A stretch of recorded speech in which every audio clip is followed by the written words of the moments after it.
kemarin tuh ada sempat di luar Jawa gitu ya, kami kunjungan, terus ada yang salah satu pengguna fintech dibilang, oh saya nggak bisa nih pakai layanan fintechnya gitu.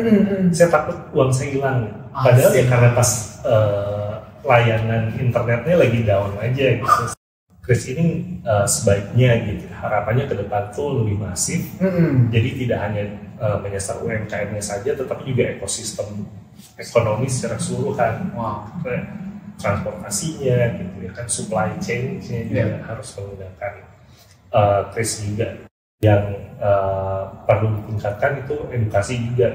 Misalkan kayak karena si QR-nya itu disimpan di depan toko, misalkan itu hati-hati jangan sampai ditempelin sama yang lain.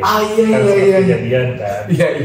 Untuk layanan verifikasi identitas digital dengan AI jadi bisa lebih cepat. Mereka jadi terlatih kan mana membedakan yang orang beneran mana yang fake gitu kan, seperti itu.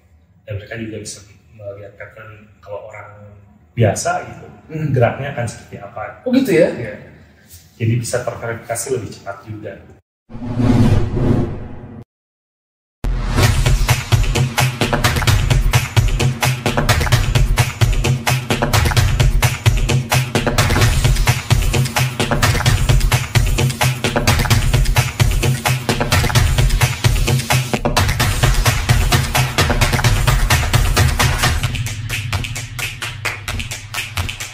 Masuk ke pertanyaan selanjutnya bro, soal cyber security.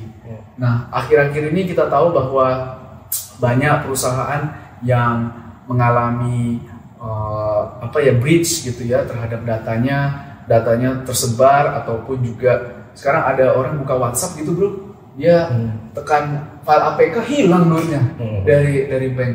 Nah, kalau di industri fintech sendiri, apakah misalkan banyak talent cyber security yang semakin banyak direkrut nih melihat semakin gencarnya serangan-serangan cyber security attack?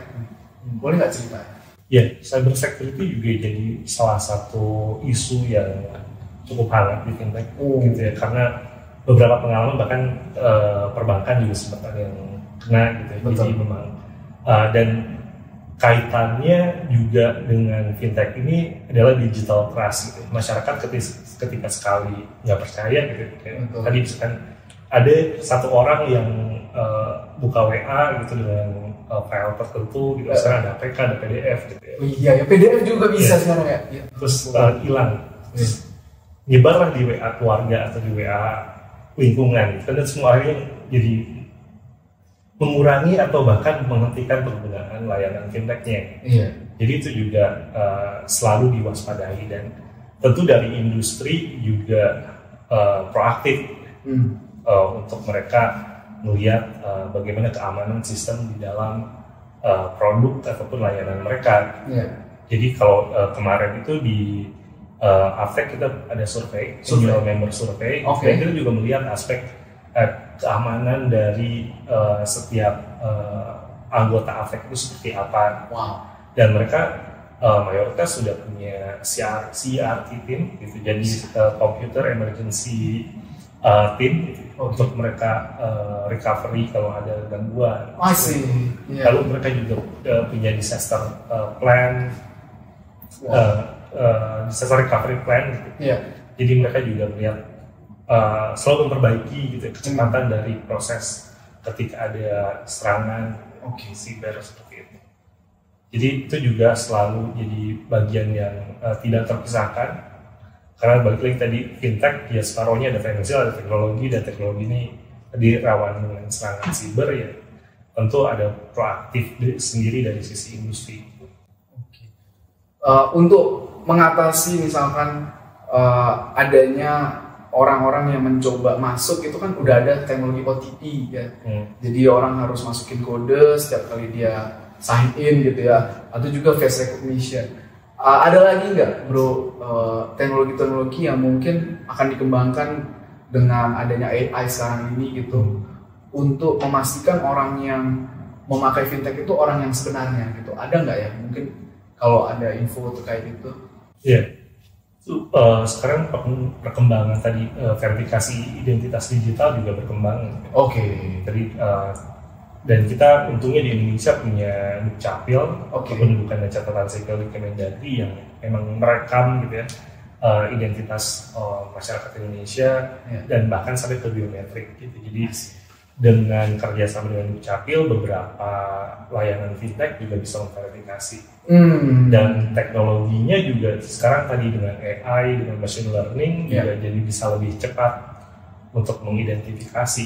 Kalau dulu kan misalkan melihat orang tuh kan kadang orang harus yang tengok kanan, tengok kiri gitu kan. Sekarang dengan beberapa detik orang itu melihat ke kamera sudah bisa terverifikasi dengan baik. Karena mereka machine learning dan AI-nya sudah dilatih. Gitu. Dan mereka juga dilatih untuk mengenali deepfakes misalkan. Jadi kayak orang itu beneran orang itu atau kayak dihadapkan pada layar. Kayak tap gini ya? Bener. Itu juga udah dilatih. I see. Gitu. Dan mungkin ke depan perkembangannya lebih canggih lagi. Ya, wah menarik banget. Jadi relatif teman-teman kalau teman-teman memakai aplikasi yang legal itu dipastikan keamanannya sudah terjamin teman-teman. Jadi jangan ragu untuk terus melakukan usage atau lebih banyak lagi inklusi keuangan menggunakan berbagai tools keuangan yang ada di luar sana. Ini salah satu yang kita sering lihat ini implementasi fintech adalah bagaimana banyaknya pedagang yang mengadopsi QRIS atau Quick Response Code Indonesia Standard. QRIS kalau kata Gubernur B. Jadi yang benar apa sih? QRIS. Oke. QRIS salah ya teman-teman. QRIS ya. Nah, gimana nih bro dalam perjalanan QRIS ini? Ada isu-isu yang berkembang atau isu-isu yang mungkin sedang diselesaikan saat ini? QRIS tentu membantu banyak ya UMKM untuk mengadopsi keuangan digital dan fintech secara spesifik gitu. Karena layanan mereka dilayani oleh berbagai macam e-wallet, selain yang juga dilayani oleh perbankan. Dan itu juga melatih para UMKM ini juga untuk nabung gitu kan. I see. Jadi banyak kalau dulu mungkin punya uang cash akhirnya dibelanjakan lagi gitu kan. Tapi mereka sekarang at least dari obrolan-obrolan yang saya sempat lakukan dengan beberapa merchant, mereka bilang sekarang bisa jadi karena nggak terpotong gitu. Nah jadinya mereka bisa nyimpan uangnya juga gitu. Dan hopefully bisa scale up usahanya, lalu kemudian lebih baik lagi nanti investasi gitu, atau di asuransi gitu kan. Jadi nggak cuma financial literate, financial included, tetapi juga healthy secara financial. Dan ke depan harapannya kalau di WNGSE itu masyarakat tuh nggak cuma included gitu, nggak cuma inclusion tapi juga financial healthy. Gitu. Jadi orang kalau kenapa-napa, kalau sakit, kalau usahanya harus tutup itu masih punya simpanan. Harapannya seperti itu. Nah, di QRIS ini membantu dengan masif gitu. Untuk UMKM, tapi juga masih perlu peningkatan atau perbaikan. Misalkan dari beberapa usaha mikro terutama yang sempat ngobrol, mereka biasanya untuk settlement uangnya kan 1 hari. Iya, besok pakai lagi untuk beli. Padahal mereka misalkan ketika hari ini buka gitu, mereka butuh untuk beli sedotan. Atau beli gula. Gitu. Jadi dan mereka baru bisa menggunakannya misalnya ketika toko lain atau toko kelontong lain atau suppliernya juga pakai QRIS. Jadi memang ini atau mereka juga butuh buat anaknya sekolah atau transport ke sekolah. Jadi memang QRIS ini sebaiknya gitu. Harapannya ke depan tuh lebih masif. Jadi tidak hanya menyasar UMKM-nya saja, tetapi juga ekosistem ekonomi secara keseluruhan, transportasinya, gitu ya kan, supply chain-nya juga harus menggunakan QRIS juga. Jadi harapannya sih nanti si UMKM ini juga lebih smooth gitu untuk mereka ketika bertransaksi, nggak hanya di mereka sendiri. Lalu kemudian juga yang perlu ditingkatkan itu edukasi juga, misalkan kayak karena si QR-nya itu disimpan di depan toko, misalkan itu hati-hati jangan sampai ditempelin sama yang lain. Iya. Kejadian kan. Iya. Seperti itu. Jadi Oke. walaupun kejadiannya itu kan memang benar-benar dia malsuin. Benar dia print. Ya. Tapi itu juga harus diedukasi gitu. Iya. Jangan sampai kejadian. Karena orang mungkin ngeliatnya, oh sudah bayar nih, kita nggak lihat benar nggak nama si merchantnya. Betul seperti itu. Apalagi kalau buru-buru gitu. Itu aku kan sekarang kalau kemana-mana tuh nggak pakai dompet lagi bro, pakai HP gitu kan, GoPay atau apa, jangan sebut merek mungkin ya. Terus kita QRIS gitu ya, dan itu setiap kali QRIS kita verifikasi sukses harus nunjukin. Itu memang harus nunjukin gini ya bro. Maksudnya ada nggak cara gimana si merchantnya ini sebenarnya dapat ya, ping lah ini? Sebenarnya beberapa sistem sih harusnya si merchantnya di layanan operasional mereka udah langsung tahu itu masuk atau enggak. Iya. Memang sebagian ya tadi pengen lihat bener nggak itu masuk. Asik, menarik banget bro. Nah bro, kita ngomong soal bagaimana fintech di Asia Tenggara ini semakin banyak ya. Boleh nggak cerita apa yang mendorong Asia Tenggara ini menjadi tempat yang boleh dikatakan subur lah untuk pertumbuhan fintech? Ada faktor demografi atau faktor ekonomi yang membuat Asia Tenggara itu memang jadi tempat growth untuk fintech? Ini pendapat ya, dan kalau pendapat harus ada disclaimer. Oh iya benar. Pendapat saya berdasarkan opini pribadi dan tidak mewakili organisasi tempat saya kerja atau asosiasi tempat saya kerja. Kalau menurut saya, kenapa Asia Tenggara itu jadi sasaran? Karena demografisnya besar, itu jadi market tersendiri. Ke Indonesia sekarang juga Vietnam, Kamboja itu kan juga growing secara ekonomi. Dan ketika secara ekonomi tumbuh, ekspektasinya kan transaksi masyarakat juga semakin tinggi. Dan untuk mempermudah itu ya masuk layanan fintech seperti itu. Dan kalau dilihat ya memang investasinya juga sekarang tidak hanya kalau dulu mungkin US centric atau Europe centric gitu, tapi juga sekarang dari negara Asia, dari Tiongkok juga masuk kan ke fintech di Asia Tenggara. Betul. Jadi ya memang Asia Tenggara ini pasar potensial. Dan samping itu juga inovasinya cukup cepat ya. Kalau tadi misalkan di Indonesia 2016 setidaknya yang menjadi anggota asosiasi hanya 2 model bisnis fintech gitu ya. Tapi sekarang ada 25 model bisnis. Jadi perkembangannya juga cepat. Jadi ada gula ada semut lah ya bro ya. Memang Asia Tenggara jadi growth epicentrum mungkin ya, sehingga itu mengundang transaksi dan tentunya fintech adalah perusahaan yang paling tepat untuk membuat transaksi ini lancar. Nah, kalau boleh tanya nih bro, apa sih yang dimaksud dengan agregator gitu ya? Sering baca fintech agregator gitu ya, dan apa sih yang bisa dilakukan agregator untuk meningkatkan inklusi keuangan? Jadi agregator itu salah satu model bisnis. Tadi inovasi keuangan digital atau yang tadi bisa masuk di salah satu regulatory sandbox yang ada di OJK. Jadi agregator itu adalah layanan fintech berbasis web ataupun aplikasi yang tujuannya itu membantu nasabah untuk mendapatkan informasi dari layanan produk jasa keuangan, bisa kartu kredit, KPR, asuransi, atau layanan jasa keuangan lainnya, yang kemudian dalam website atau aplikasi agregator itu mengolah atau memperbandingkan, gitu. Dan kemudian nanti masyarakat bisa memilih plus minus dari masing-masing produk layanan jasa keuangan tersebut. Mungkin beberapa pernah nyoba kalau mau beli asuransi perjalanan ke luar negeri itu terutama gitu. Biasanya kan melihat asuransi mana sih gitu yang asuransi bagasi atau asuransi perjalanan. Biasanya di beberapa website agregator itu dibandingkan. Mana kan untuk perjalanan ke Amerika misalnya beberapa hari itu ada misalnya 3 jenis asuransi yang melayani. Lalu kemudian harganya berapa. dan kita bisa milih misalkan paling murah. Iya. Misalkan seperti itu.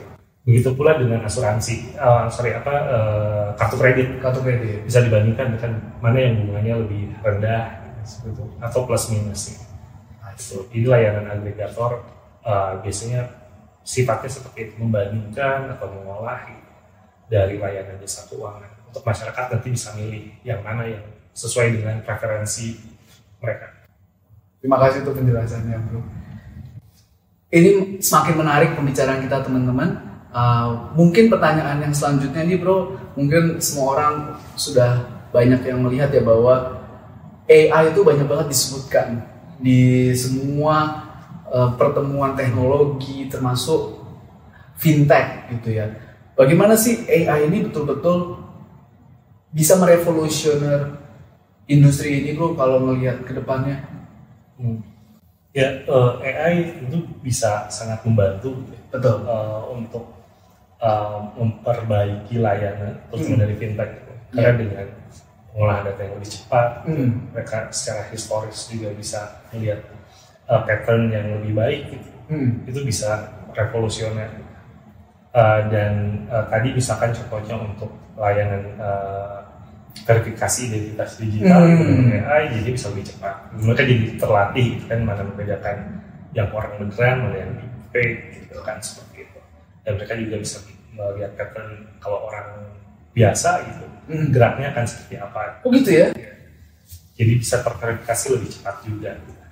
Tapi AI ini juga basisnya kan data historis, pembelajarannya kan. Jadi memang perlu hati-hati juga, terutama dalam pemanfaatannya.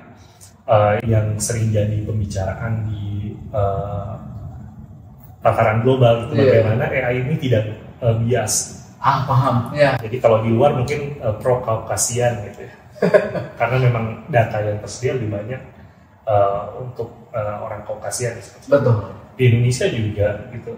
Jangan sampai AI misalkan bias Jabodetabek gitu. Karena selama ini penggunaan data untuk fintech misalkan lebih banyak di area Jabodetabek atau kota-kota besar, sehingga tidak meng-capture pattern orang di pedesaan. Menarik. Nanti dianggap flyer, dianggap tidak sesuai, terus kemudian dieksklusikan. Jadi itu juga perlu dilihat. Jadi AI itu harus digunakan dengan baik gitu, dan harus digunakan dengan bertanggung jawab. Makanya kemudian di OJK juga sekarang dalam pembahasan itu bagaimana mengatur pedoman perilaku atau code of conduct untuk penggunaan AI dalam tataran fintech yang bertanggung jawab. Sudah dipikirkan tuh ya, framework itu ya. Dan ini melibatkan tidak hanya Asosiasi Fintech Indonesia, tetapi juga Asosiasi Fintech Syariah, Asosiasi Fintech Pendanaan. Karena penggunaan AI ini kan tidak hanya di satu pihak gitu, pasti akan banyak pihak juga yang menggunakan. Oke, menarik banget ya. Jadi AI ini betul-betul menjadi bahan pembicaraan, dan kita melihat bagaimana AI itu membuat identitas keuangan kita itu makin clear ya dengan adanya teknologi-teknologi terbaru. Ya, ini beberapa pertanyaan terakhir nih, Bro. Kalau nggak salah dari survei Aftek gitu ya, 91% responden mengklaim bahwa pemerintah dapat meningkatkan dukungan buat industri fintech gitu. Kalau mendengar suara rakyat nih, Bro, apa dukungan yang paling dibutuhkan industri fintech saat ini? Ya, jadi dengan perkembangan regulasi terakhir gitu, seperti sekarang ada UP2SK yang mana fintech secara khusus disebutkan gitu, inovasi teknologi sektor keuangan itu memberikan keyakinan bagi industri fintech gitu. Industri fintech di Indonesia diperhatikan gitu. Dan ini bisa juga berdampak positif nanti terhadap investasi dan tentunya kalau investasinya baik, inovasinya juga akan baik. Tapi berdasarkan survei terakhir, Regional Member Survey, memang ada beberapa yang masih diharapkan untuk dibantu juga oleh pemerintah. Tentunya pertama itu terkait dengan pelonggaran regulasi, gitu, karena ya tadi balik lagi di awal kita ngomong deregulasi atau regulasi. inovasi teknologi itu kan lebih cepat dari regulasi, jadi perlu space gitu atau ruang gitu ya untuk inovasi itu bisa terus berkembang. Kemudian dari sisi infrastruktur, karena namanya fintech itu tidak akan berjalan tanpa adanya infrastruktur digital, gitu. Dan untuk bisa bagi industri fintech itu memperluas layanannya keluar Jabodetabek, keluar kota besar, gitu ya, atau keluar Pulau Jawa, ya infrastruktur teknologi digital di luar Jabodetabek, kota besar dan luar Pulau Jawa ini juga harus diperbaiki, sehingga layanan mereka bisa diakses dengan lebih cepat dan lebih stabil. Nah, balik lagi ke digital trust gitu.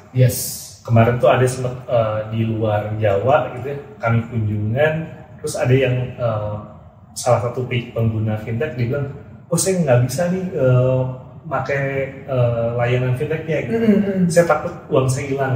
Padahal ya karena pas layanan internetnya lagi down aja gitu, sehingga dia udah mikirnya kok kena cyber attack gitu. Nah itu kan hal seperti itu, jadi perlu juga.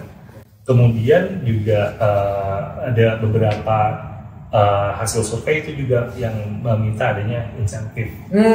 Karena tadi untuk kalau kita ini secara ekonomi kan perlu economic of scale gitu ya, untuk mereka bisa akhirnya profitable. Tapi ketika mereka melayani daerah pedesaan atau daerah yang tertinggal, mungkin ekonomi scale-nya tidak akan tercapai dengan cepat, sehingga mereka butuh insentif. Dan begitu pula untuk layanan-layanan yang sifatnya untuk mendukung inklusi keuangan. Misalkan sekarang layanan untuk penggunaan data dukcapil itu berbayar, sebelumnya gratis. Sebelumnya gratis ya? Gratis. Tapi sekarang untuk akses layanan NIK, biometrik berbayar mulai dari 1.000 sampai 3.000 rupiah. Sekali pay? Iya. Dan jika ini tidak diatur dengan baik, tentu pemerintah perlu pendanaan, mungkin pembangunan server dan lain-lain. Tapi jika tidak diatur gitu, dikelola dengan baik, bisa jadi eksklusi tadi. Gitu. Karena jadi orang kalau perusahaan itu kan mungkin akan mengalih, meskipun ini dikenakan kepada merchant, kepada perusahaan fintech, gitu. Tapi biasanya kan secara ekonomi kalau kita belajar di makro itu akan dikembalikan ke konsumen. Betul. Bagi konsumen mungkin konsumen yang belum terinklusi gitu ya, 1.000, 4.000 itu kan gede banget ya. Ya, jadi bisa mempengaruhi mereka masuk atau tidak.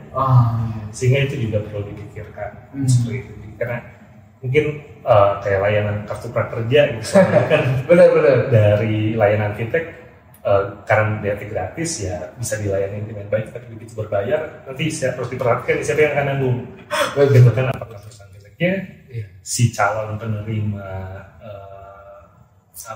bantuan kartu prakerjanya, atau mungkin TMO-nya gitu. Betul. Jadi itu juga perlu dilihat lagi. Tapi harapannya ya dari industri fintech berdasarkan survei terakhir ada di 3 itu. Jadi dari sisi regulasinya gitu, memberikan ruang untuk inovasi, kemudian dari sisi infrastruktur sehingga perusahaan fintech juga bisa menjangkau daerah-daerah yang selama ini bukan layanan utamanya, bukan kota besar, bukan Jabodetabek dan bukan Pulau Jawa, dan terakhir ada insentif. Menarik banget bro. Jadi butuh 3 hal itu, industri fintech menunggu respons dari para pengambil keputusan atau pengambil kebijakan untuk memikirkan aspek 3 itu untuk memajukan sektor fintech. Nah bro, kita tahu bahwa fintech ini melaju begitu cepat ya di selama pandemi gitu ya, dan bahkan ada yang ekspansi regional atau bahkan ekspansi produknya itu cepat banget gitu ya. Kira-kira apa tantangannya kalau suatu perusahaan itu ekspansi regional gitu ya dan produk, dan memang peluang ini peluang yang sudah saatnya diambil atau seperti apa, mungkin boleh sharing? Ya, ekspansi fintech terutama kemarin ketika ada pandemi, itu pandemi sebenarnya kita tidak berharap pandemi itu terjadi. Pandemi itu menjadi katalis penggunaan fintech secara lebih masif lagi. ketika orang work from home, school from home, dan kemudian low touch economy gitu kan pada saat itu. Jadi layanan fintech masif dan kemudian ekspansi besar-besaran. Ya. Tadi dari sisi cakupan wilayah, gitu, bahkan sampai ke layanan regional. Tapi yang perlu diperhatikan kemudian sekarang gitu, trennya adalah dari yang ekspansi gitu ke path to profitability. Dan kemudian itu menimbulkan konsekuensi ya, dari penurunan biaya operasional sehingga mereka path to profitability-nya lebih cepat. Nah itu juga jadi ada konsekuensi sendiri, misalkan ada layoff. Gitu. Jadi ke depan itu tentu menjadi pembelajaran juga bagi fintech yang ada sekarang gitu. Ketika melihat mereka mau ekspansi tapi dengan perhitungan yang lebih cermat, jadi tidak asal ekspansi, ya calculated expansion. Jadi melihatnya daerah mana dan cakupannya, apakah benar-benar memang yang akan dilayani secara terus-menerus atau tidak, itu juga menjadi pertimbangan. Tetapi dari survei kemarin juga, yang menarik adalah ketika dengan adanya fenomena tech winter gitu, orang sekarang pengen path to profitability, itu beberapa hasil in-depth interview kita dengan beberapa member justru melihatnya ini kesempatan untuk inovasi lebih lanjut. Kenapa? Karena mereka melihat ya dengan adanya pengurangan misalkan karyawan, kemudian pengurangan biaya operasional, mereka itu terpacu bagaimana dengan resource yang lebih terbatas, mereka inovasi lebih tinggi. Inovasi kadang muncul dari keterbatasan ya bro. Dan memang fintech itu sendiri tadi muncul sebenarnya kan menjawab tantangan-tantangan yang selama ini tidak terjawab oleh layanan jasa keuangan konvensional. Jadi memang by nature mereka ya intrigue gitu ya untuk bisa memberikan inovasi lebih baik lagi. Menarik banget bro, thank you. Nah ini mungkin yang terakhir bro, pertanyaan yang mungkin di